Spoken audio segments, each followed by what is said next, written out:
Mga kababayan, sa darating na halalan, huwag po nating kalilimutan Edgar M. Bantang para konsehal ng bayan ng Lemery, number 3 sa ating balota.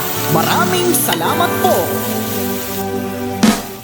Edgar Bantang para konsehal at hindi halal, magsisilbi sa bayan, iyong maaasahan.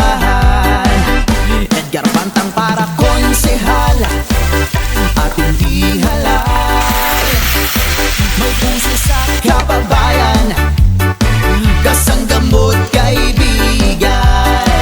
Edgar na, alay yung serbisyo na walang hanggan. Konsehal Edgar Bantang, laging may puso, serbisyong patas, handang tumulong ng wagas. Edgar na, tapat sa bayan, puso sa mamamayan, tanging hangat ay ang kaunlaran. Sa halalan nating samahan, uunlad ang ating bayan. Edgar Bantang para konsehal at hindi halal,